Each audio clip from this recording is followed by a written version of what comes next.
다음에 11월 7일 화요일에는 청와 의료 폐기물 소각장 사업 연장 승인 의혹이라는 제목의 기사입니다. 최근 이제 대구지방환경청에서 청와 의료 폐기물 소각장 사업에 대해서 연장 승인을 해줬습니다. 1년 정도 더 연장하는 걸로 승인을 해줬습니다. 근데 이제 승인 이유가 불분명하다, 의혹이 제기된다는 내용이 되겠습니다.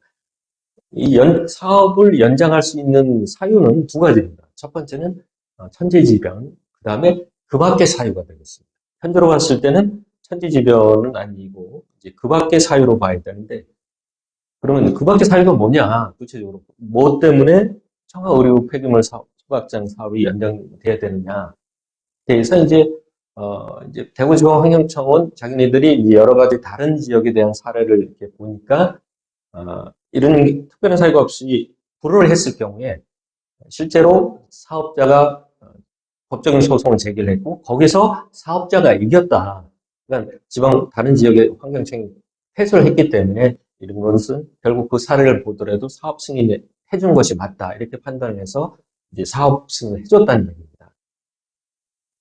근데 문제는 그 대구 지방 환경청에서 말한 다른 지역의 사례 저희가 확인해 볼 때는 1심 결과는 맞습니다.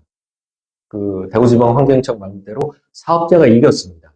다른 지역의 환경청은 졌죠. 근데 문제는 이게 다시 항소가 됐다는 점입니다. 그래서 2심이 진행 중이고 있는 겁니다. 그럼 만약에 그 항소심에서 그 환경청이 이기면 사업 승인을 다시 취소하나요?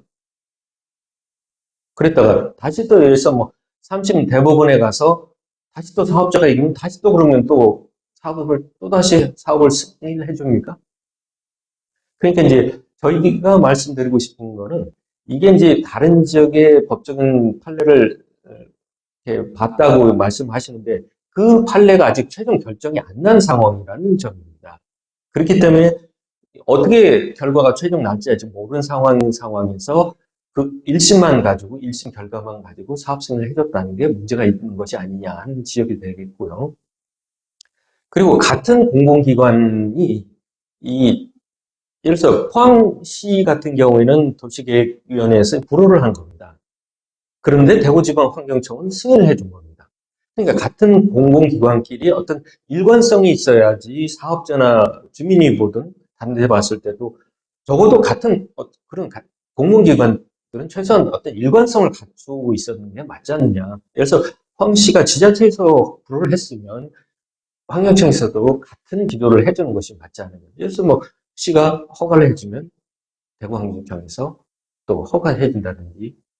근데 명백한 특별한 사유가 없는데 이제 다른 지역에 뭐 판례를 가지고 허가를 해줄 수밖에 없었다 이렇게 주장하는데 그 판례가 아직 최종 확정이 안 된 상황이기 때문에 더더욱 문제가 되는 것 같습니다.